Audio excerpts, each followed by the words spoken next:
কথা দিলাম আজকের এই নাস্তা রেসিপিটা একদম নন অয়েলি, জিরো অয়েলে তৈরি করে দেখাবো। আর একবার খেলে আপনার মনে হবে আগে কেন এটা বানাইনি। এই আম দিয়েই করে দেখাবো আজকের এই নাস্তা রেসিপি। প্রথমে আমটা কেটে এর পাল্প আমি একটা গ্রাইন্ডারের জারের মধ্যে নিয়ে নেব।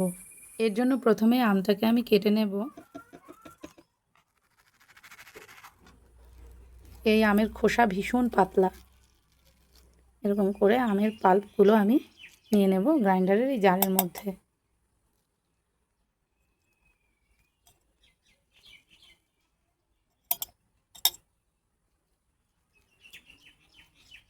ঠিক এইভাবে পুরো আমের পাল্প আমি নিয়ে নেব এই জারের মধ্যে। এবারে আমের পাল্পের মধ্যে কয়েকটা জিনিস মিশিয়ে নিতে হবে।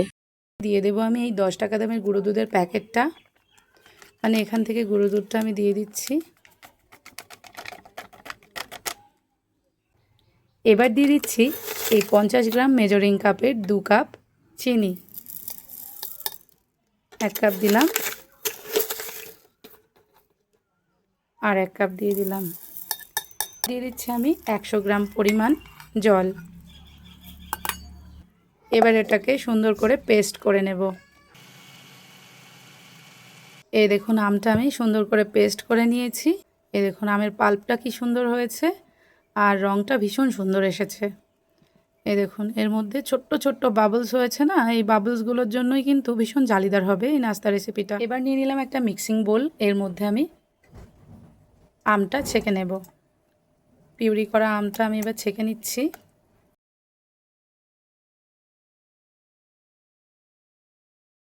চিনিটা কিন্তু অবশ্যই এই পেস্ট করে নেওয়ার সময় দিতে হবে, তাতে করে চিনিটা এর মধ্যে গুলে ডিজলভ হয়ে যাবে, আর এই নাস্তাটা খাওয়ার সময় মুখের মধ্যে পড়বে না। এবার এর মধ্যে কয়েকটা জিনিস আমি অ্যাড করব। এবার এই পাল্পের মধ্যে দিয়ে দিচ্ছি আমি বেকিং পাউডার। বেকিং সোডা নয়, এটা কিন্তু বেকিং পাউডারই দিতে হবে। এতে করে নাস্তা রেসিপিটা অনেক বেশি ফোলা ফোলা আর জালিদার হবে। এবার দিয়ে দিচ্ছি লবণ টেস্টের ব্যালেন্সের জন্য। এবার দেব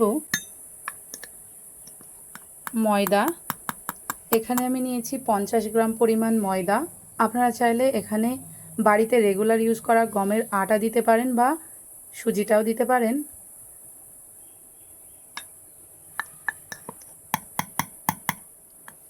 এখানে দিয়ে দিলাম আমি 60 গ্রাম মতো ময়দা।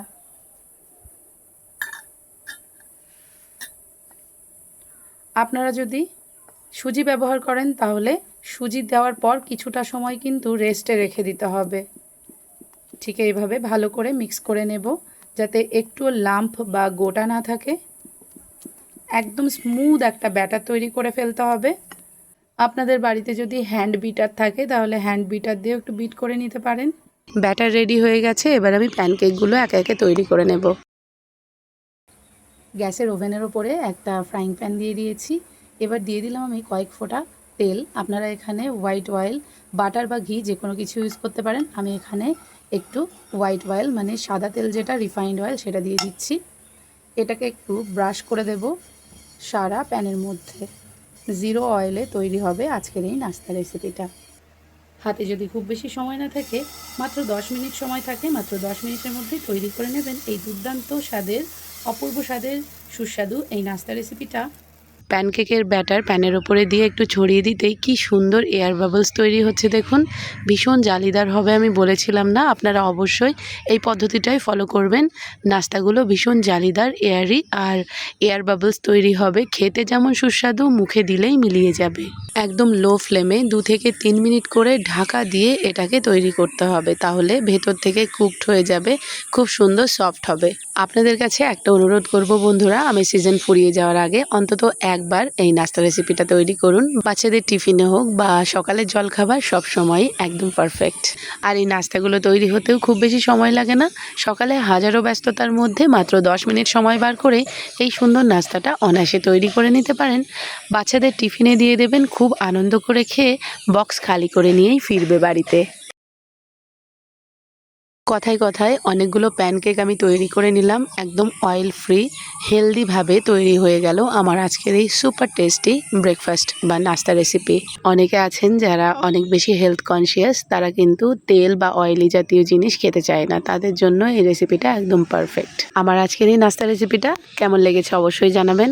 আর আমার কোন কোন বন্ধুরা আম দিয়ে এইভাবে প্যানকেক তৈরি করে খেয়েছেন বা খান অবশ্যই কিন্তু জানাতে ভুলবেন না। আপনাদের চোখের সামনেই তৈরি করে দেখালাম, কত অল্প সময়ে কতগুলো প্যানকেক তৈরি করে নিয়েছি। এই দেখুন, একটা ছিঁড়ে দেখাচ্ছি, দেখুন কত সুন্দর নরম তুলতুলে হয়েছে, মুখে দিতেই মিলিয়ে যাওয়ার মতো। আজকের এই রেসিপিটা ভালো লাগলে লাইক, হাইপ, সাবস্ক্রাইব আর শেয়ার করতে ভুলবেন না। সবাইকে অনেক ধন্যবাদ এইভাবে আমার পাশে থেকে সাপোর্ট করার জন্য। সবাই অনেক অনেক ভালো থাকবেন, সুস্থ থাকবেন।